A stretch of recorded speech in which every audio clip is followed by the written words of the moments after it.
Well, in fact, it's a pretty busy day for the French President Emmanuel Macron because a little later on, he'll move on from those ceremonies to receive the President of the Palestinian Authority, Mahmoud Abbas, here in Paris to discuss what's been phrased as the full implementation of the ceasefire agreement in Gaza. A statement from the French presidency referring to Mahmoud Abbas as President of the State of Palestine, France having officially recognised, of course, the Palestinian state at the UN General Assembly in September. Let's discuss all the latest then. Rochelle Ferguson Bouyahi from our International Affairs Desk is joining us here on set. Rochelle, what can we expect then in terms of talking points for this meeting?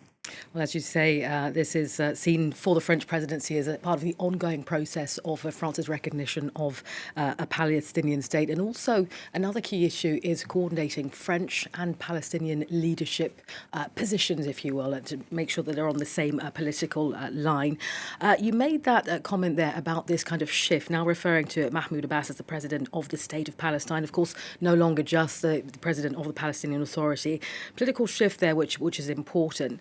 In terms of what will be outlined today in that bilateral meeting between Macron and Abbas, it's going to be looking at security, governance and the reconstruction of Gaza. Now, that's something that's going to be coordinated in line with both Arab and international partners. That, of course, as we know, is going to be a colossal task. And there have been several meetings held about how to get that reconstruction underway. You'll remember, Stuart, that just last week, the American President Donald Trump spoke about an international force, as he called it, being deployed very soon to Gaza. That's following on from a UN draft resolution. Macron will also raise this particularly pressing issue of humanitarian aid. Now, the World Food Programme has spoken just this week about the fact that the required food aid is still not reaching the Gaza Strip. The situation remains dire. Palestinian relief agencies on the ground say just a quarter of what was agreed during the ceasefire is reaching there. So Emmanuel Macron will outline that once again, and one can imagine try and find solutions to that. A third and perhaps a very interesting part of the meeting today is going to be reforming the Palestinian Authority. That, Macron has said, Paris has said several times, is essential if there's going to be a sovereign, a democratic Palestinian state. What does that look like, reforming it? Well, they've outlined good governance, financial accountability, free and fair elections. Just a reminder that for the last 15 years, there haven't been free and fair elections. There have been several claims of corruption within the Palestinian Authority. There's also the key question, Stuart, of the leader, Mahmoud Abbas himself. He's 90 years old. There's no obvious leader. He's overstayed term limits.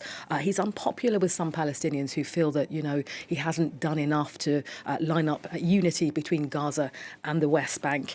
So a lot of criticism Abbas has faced over in recent years, and those will be some of the topics discussed today at that meeting. And of course, for the Palestinian Authority, they're really hoping to play a really key role, aren't they, in the reconstruction of Gaza? How possible is that, and how might the meeting address that? Well, you're absolutely right, Stuart. The Palestinian Authority says they are the logical partner to move forward with this reconstruction of Gaza. They've been key in drawing up this plan with Saudi Arabia, with France, a plan to reconstruct the Gaza Strip.